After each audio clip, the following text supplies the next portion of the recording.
Good morning, student. Today we study our next topic of stats.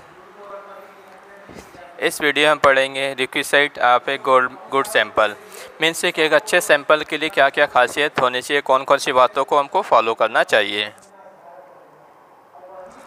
First है हमारा representative means the selected sample should be represent of the characteristic of the population. Means जो sample select कर रहे हैं हम वो सारे sample को, सारे पॉपुलेशन को रिप्रेजेंट करना चाहिए, तभी जाके उसको अच्छा माना जाता है। मीन्स रिप्रेजेंटेटिव या जो सैंपल सेलेक्ट किया गया हो हर एक पॉपुलेशन के व्यक्ति को रिप्रेजेंट करेगा, तब जाकर उसको माना जाता है। सेकंड है हमारा adequacy to ensure that all the characteristic of population are represent by sample its size must be adequate. Means जो सैंपल बनाया गया है उसको एडिक्वेट माना जाता है characteristic of population and represent by sample. Means जो सैंपल सेलेक्ट करने से पहले हमको देख लेना चाहिए कि जो सैंपल सेलेक्ट कर रहे हो एडिक्वेट यानी सही है कि नहीं, वो अच्छे से सारे सैंपल को फुलफ़िल कर पाएगा कि नहीं। मीन्स सारे पॉपुलेशन के सारे ईच एंड एवरी इंडिविजुअल को कैरेक्टरिस्टिक को फुलफ़िल कर रहा है कि नहीं कर रहा है।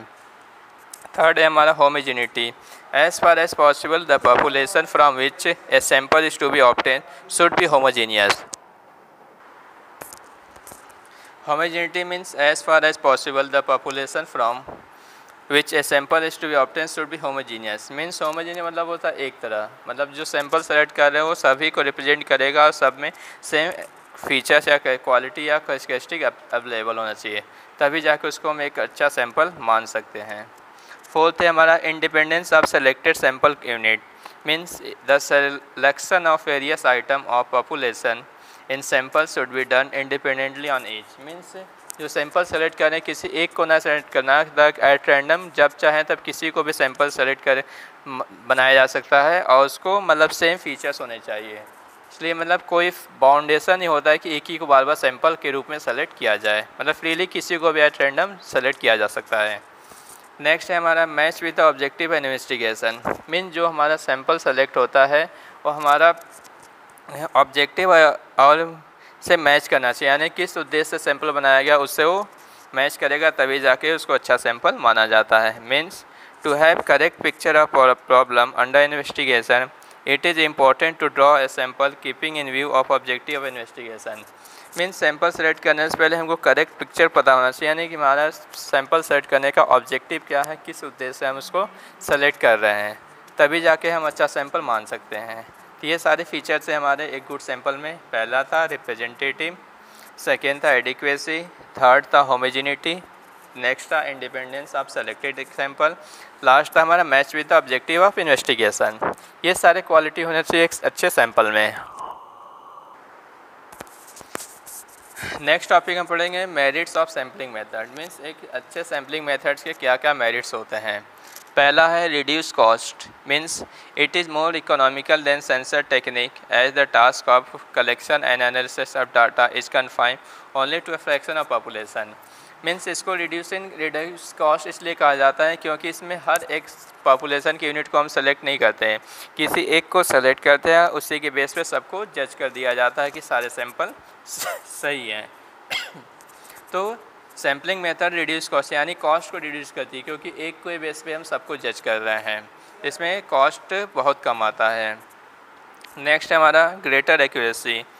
Means when sampling is conducted scientifically and carefully to give more accuracy.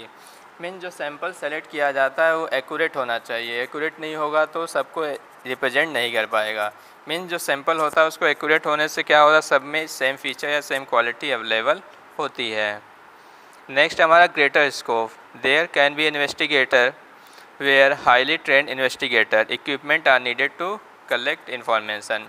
Means जो इन्वेस्टिगेटर इन्वेस्टिगेट कर रहे हैं उनके बाद एक्सपीरियंस होना चाहिए, मतलब उसको हर एक एंगल से उस सैंपल को सेलेक्ट करने के बाद ही फाइनलाइज करना चाहिए। Means in such a case sampling procedure is more readily adoptable than census method. क्योंकि सेंसस मेथड को उस प्रॉब्लम को सॉल्व करने के लिए सैंपल मेथड बनाया गया था, इसलिए एक के बेस पे हम सबको रिप्रेजेंट कर रहे हैं। तो सैंपल को सेलेक्ट करने से पहले अच्छा प्रोफेशनल का यूज करना चाहिए और ट्रेंड बंदों की यूज़ करने चाहिए। थर्ड नेक्स्ट हमारा administrative convenience. In case of sampling scale of operation remain at low level or so planning, organizing and supervision can be conveniently managed with lead to the administrative convenience. Means जो administrative convince होते हैं sample select करने से पहले उसको operate करना चाहिए low level to planning means sample select करने से पहले हमको अच्छे से प्लान करना चाहिए, फिर उसको ऑर्गेनाइज करना चाहिए, फिर सुपरवाइज करना चाहिए, तभी जाके हम एक अच्छा सैंपल मान सकते हैं या उसके बेस पे हम बाकी सबको जज कर सकते हैं। नेक्स्ट हमारा scientific approach means sample investigation is more scientific than census investigation. Means sample select करने से पहले साइंटिफिक अप्रोच मीन्स सिस्टमेटिक उसको हमको अरेंज करना होगा। सिस्टमेटिक अरेंज करने के बाद एट रैंडम किसी एक को भी जज करके उसी बेस पे सबको हम मान लेते हैं कि सही है या गलत है। तो it is possible to determine the extent of reliability of the result means scientific measure अगर हम फॉलो करते हैं तो जो हमारा सैंपल होगा रिलायबल भी होगा और वो हमको अच्छा मान भी सकते हैं, उसी की बेस पे सब कुछ सारे सैंपल पॉपुलेशन को हम ठीक कर सकते हैं। तो सैंपल सेट करने से पहले हमको साइंटिफिक अप्रोच फॉलो करना चाहिए। नेक्स्ट हमारा detail inquiry. Under sampling method the number of unit and area of study are small, so it is possible to collect detail and in-depth information about the population study. Mean sample set करने से पहले हमको उसके बारे में detail information करना चाहिए, यानी डिटेल इंक्वायरी या डिटेल इन्फॉर्मेशन कलेक्ट करना चाहिए ताकि जो सैंपल सेट कर रहे हो गलत ना हो, क्योंकि एक के बेस पे सबको जज करना है। तो अगर सैंपल गलत होगा सारे पॉपुलेशन ख़राब हो सकता है या हमारा टाइम नुकसान होगा, पैसा नुकसान होंगे। तो किसी एक को सेलेक्ट करने से पहले उसके डिटेल इन्फॉर्मेशन यानी उसको में क्या क्या अच्छाई है, क्या मेरिट्स है, क्या डिमेरिट्स है और उस कितने देर तक और कहाँ कहाँ तक रिलायबल हो सकता है, सब कुछ मेंटेन करने के बाद ही सैंपल सेलेक्ट किया जाना चाहिए। नेक्स्ट है हमारा greater speed. In this method only representative units are approach smaller volume of data save time not only in collecting information but also in processing analyzing the data। Means sample set करने से क्या होता है हमारा greater speed होता है, यानी एक किसी सैंपल को हम सेलेक्ट किया उसको जज कर दिया उसी की बेस से सबको अप्रूव कर दिए।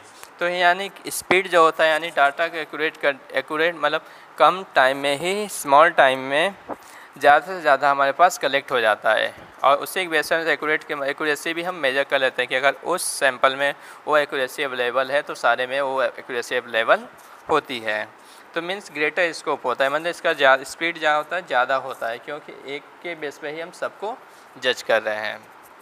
तो that's on this video, thank you.